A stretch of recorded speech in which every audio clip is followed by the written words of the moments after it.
We're hearing from the sisters of the Connecticut woman shot and killed by police after a short chase in D.C. on Thursday. Her family says she may have had mental issues and had been suffering from postpartum depression.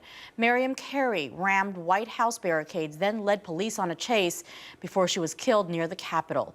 Her family wants to know if the shooting was justified. Our real concern is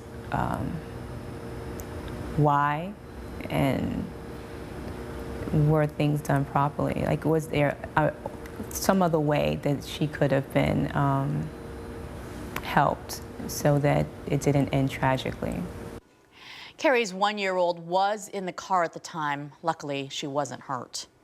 But it brings up the question of postpartum depression. Just how serious can it get? And would you know how to help someone going through it? We called in Dr. Miriam Montes from DeRosa Medical Center to get some answers. We've heard of postpartum. A lot of people do suffer the blues right after a baby, maybe a few weeks, but we're talking about something much more severe. Right, it's pretty normal to have some doubt about how you're going to raise this child. Your body's changed maybe in the first few weeks, but it tends to dissipate. We're talking about a pretty extensive depression lasting more than a month, with real depressive signs of anxiety, depression, irritability, feeling hopeless. Are there certain factors that can maybe make a woman more prone to suffer from postpartum depression? Well, certainly. If you're under the age of 20, if that baby is colicky, if you or your family has a history of having some anxiety and depression, if that baby wasn't actually expected, or maybe you had second thoughts about having the baby, if you don't have the support system, maybe some financial things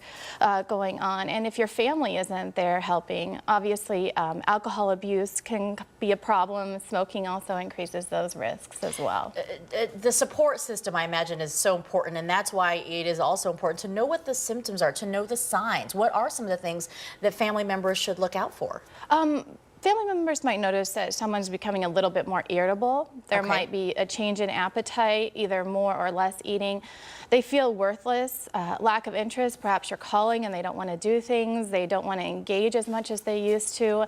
And the serious things, those thoughts of death, not only for themselves, but maybe the child, are really alarming. Wow. When you see signs of postpartum depression, how do you approach it? I think, you know, the last thing you want to do is like, listen, I think you're suffering from this, because that just makes a person more defensive. It can. I think it's important, though, that we reach out to those people. I think we've all experienced a time when we wish we had done more and said more and gotten people the help they need. I think OBGYNs are pretty good at recognizing it. I think pediatricians are now playing a role, because you're taking that baby in at 2 weeks and 4 weeks.